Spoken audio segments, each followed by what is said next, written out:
Kores mengizinkan orang-orang buangan pulang ke negerinya. Pada tahun pertama zaman Kores, Raja Negeri Persia, Tuhan menggerakkan hati Kores, Raja Persia itu untuk menggenapkan firman yang diucapkan oleh Yeremia, sehingga disiarkan di seluruh kerajaan Kores secara lisan dan tulisan pengumuman ini. Beginilah perintah Kores, Raja Persia, segala kerajaan di bumi telah dikaruniakan kepadaku oleh Tuhan, Allah semesta langit. Ia menugaskan aku untuk mendirikan rumah baginya di Yerusalem yang terletak di Yehuda. Siapa di antara kamu termasuk umatnya, Allahnya menyertainya. Biarlah ia berangkat pulang ke Yerusalem yang terletak di Yehuda dan mendirikan rumah Tuhan, Allah Israel, yakni Allah yang diam di Yerusalem. Dan setiap orang yang tertinggal dimanapun ia ada sebagai pendatang harus disokong oleh penduduk setempat dengan perak dan emas, harta benda dan ternak, di samping persembahan sukarela bagi rumah Allah yang ada di Yerusalem. Maka berkemaslah kepala-kepala kaum keluarga orang Yehuda dan orang Benyamin, serta para imam dan orang-orang Lewi, yakni setiap orang yang hatinya digerakkan Allah untuk berangkat pulang dan mendirikan rumah Tuhan yang ada di Yerusalem.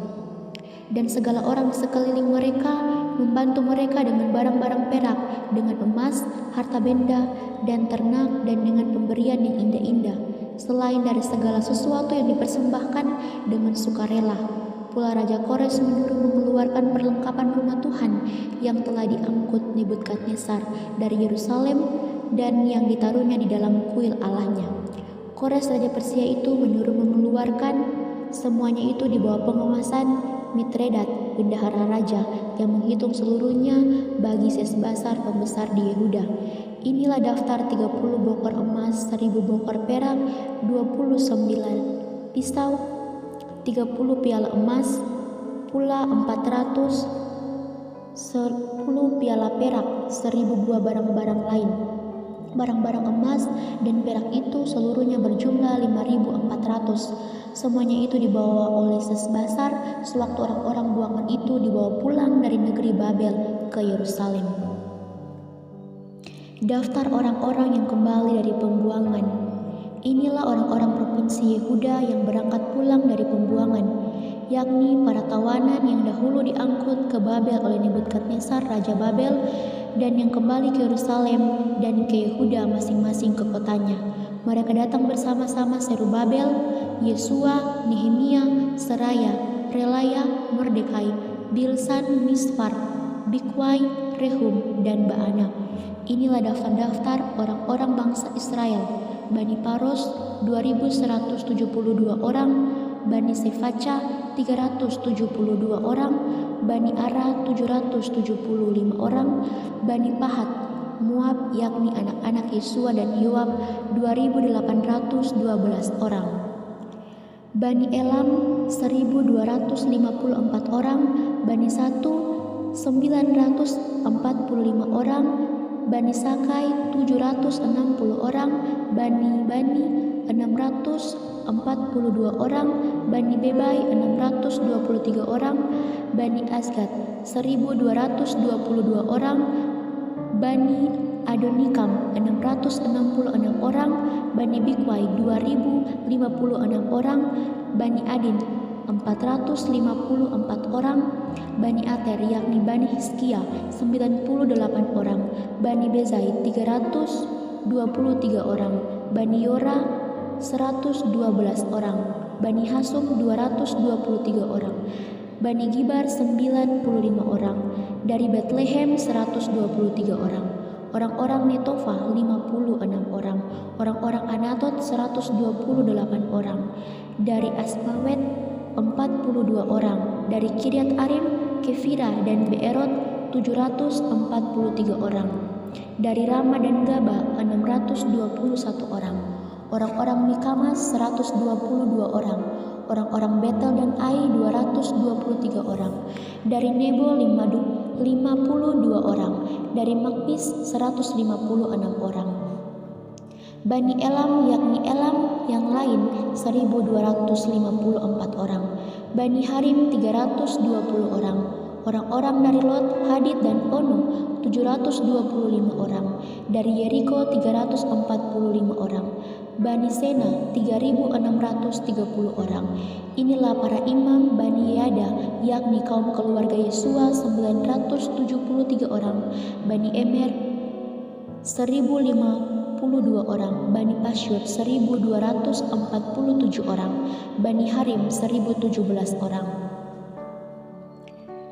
Inilah orang-orang Lewi Bani Yesua dan Bani Kadmiel, yakni Bani Hodavia 74 orang. Inilah para penyanyi Bani Asaf 128 orang. Inilah kaum penunggu pintu gerbang Bani Salum, Bani Ater, Bani Talmon, Bani Akub, Bani Hatita, Bani Sobai, semuanya 139 orang. Inilah para budak di bait Allah Bani Ziha, Bani Hasufa, Bani Tabaut, Bani Keros, Bani Siaha, Bani Padon, Bani Lebana, Bani Hagaba, Bani Yakub, Bani Hagab, Bani Samlai, Bani Hanan, Bani Gidel, Bani Gahar, Bani Reaya, Bani Rezin, Bani Nekoda, Bani Gozam, Bani Uzu, Bani Uza, Bani Pasea, Bani Besai, Bani Asna, Bani Meunum, Bani Nefusim, Bani Babuk, Bani Hakufa, Bani Harfur, Bani Basrut, Bani Mehida, Bani Harsa, Bani Barkos, Bani Sesira, Bani Tema, Bani Nezia, Bani Hatifa. Inilah keturunan para hamba Salomo. Bani Sotai, Bani Soferet, Bani Peruda, Bani Yoala, Bani Darkon, Bani Gidel, Bani Secafa, Bani Hatil, Bani Pokret Hazebaim, Bani Ami. Seluruh budak di bait Allah dan keturunan para hamba Salomo ada 392 orang. Inilah orang-orang yang berangkat pulang dari Tel Mela, Tel Haras, Kerub, Adan, dan Imer, tetapi mereka tidak dapat menyatakan apakah kaum keluarga dan asal-usul mereka termasuk bangsa Israel. Bani Delaya, Bani Tobia, Bani Nekoda 652 orang. Dan dari antara kaum imam, Bani Habaya, Bani Hakos, Bani Barzilai itu memperistrikan seorang anak perempuan Barzilai orang Gilead itu, dan sejak itu ia dinamai menurut nama keluarga itu. Mereka itu menyelidiki apakah nama mereka tercatat dalam silsilah, tetapi karena itu tidak didapati, maka mereka dinyatakan tidak tahir untuk jabatan imam. Dan tentang mereka diputuskan oleh kepala daerah bahwa mereka tidak boleh makan dari persembahan Maha Kudus sampai ada seorang imam bertindak dengan memegang Urim dan Tumim. Seluruh jemaah itu bersama-sama ada 42.360 orang, selain dari budak mereka laki-laki dan perempuan yang berjalan 7.337 orang. Pada mereka ada 200 penyanyi laki-laki dan perempuan. Mereka mempunyai 736 ekor kuda, 245 ekor bagal, 435 ekor unta, dan 6.720 ekor keledai. Beberapa kepala kaum keluarga tatkala datang ke rumah Tuhan yang di Yerusalem mempersembahkan persembahan sukarela guna pembangunan rumah Allah pada tempatnya semula. Mereka memberi sumbangan sekadar kemampuan mereka untuk perbendaharaan guna pekerjaan sebanyak 61.000 dirham emas, 5.000 mina perak, dan 100 helai kemeja imam. Adapun para imam dan orang-orang Lewi dan juga sebagian dari rakyat serta para penyanyi, para penunggu pintu gerbang, dan para budak di bait Allah menetap di kota-kota mereka. Demikian juga mereka semua orang Israel yang lain masing-masing di kota-kotanya sendiri. Pembangunan Mezbah. Ketika tiba bulan yang ke-7 setelah orang Israel menetap di kota-kotanya, maka serentak berkumpullah seluruh rakyat di Yerusalem. Maka mulailah Yesua bin Yozadak beserta saudara-saudara para imam itu dan Zerubabel bin Sealtiel beserta saudara-saudaranya membangun Mezbah Allah Israel untuk mempersembahkan korban bakaran di atasnya sesuai dengan ada yang tertulis dalam kitab Taurat Musa abdi Allah. Mereka mendirikan Mezbah itu di tempatnya semula. Sungguh pun mereka ketakutan terhadap penduduk negeri, lalu mereka mempersembahkan di atasnya korban bakaran kepada Tuhan, korban bakaran waktu pagi dan waktu petang.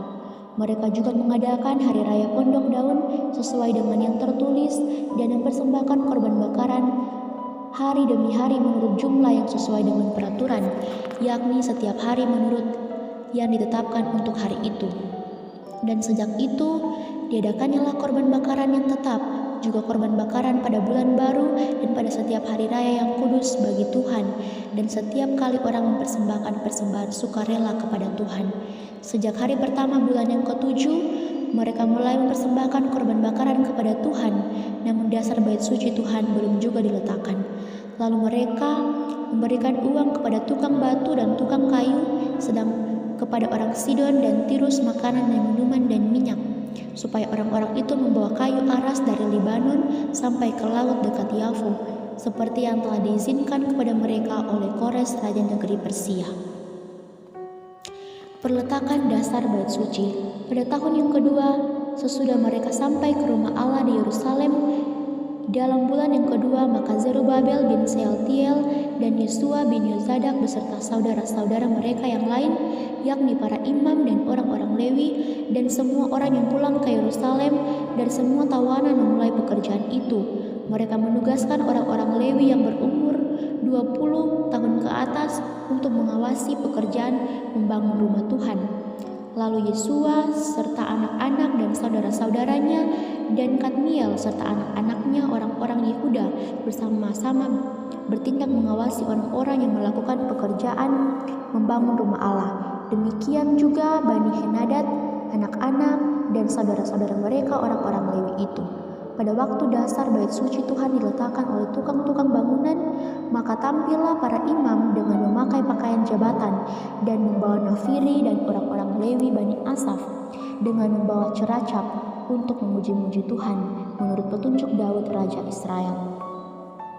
Secara berbalas-balasan mereka menyanyikan bagi Tuhan nyanyian pujian dan syukur, sebab Ia baik, bahwasannya untuk selama-lamanya kasih setianya kepada Israel, dan seluruh umat bersorak-sorai dengan nyaring sambil memuji-muji Tuhan oleh karena dasar rumah Tuhan telah diletakkan. Tetapi banyak di antara para imam orang-orang Lewi dan kepala kaum keluarga, orang tua-tua yang pernah melihat rumah yang dahulu menangis dengan suara nyaring ketika peletakan dasar rumah ini dilakukan di depan mata mereka. Sedang banyak orang bersorak-sorai dengan suara nyaring karena kegirangan. Orang tidak dapat lagi membedakan mana bunyi sorak-sorai kegirangan dan mana bunyi sorak tangis rakyat, karena rakyat bersorak-sorai dengan suara yang nyaring sehingga bunyinya kedengaran sampai jauh.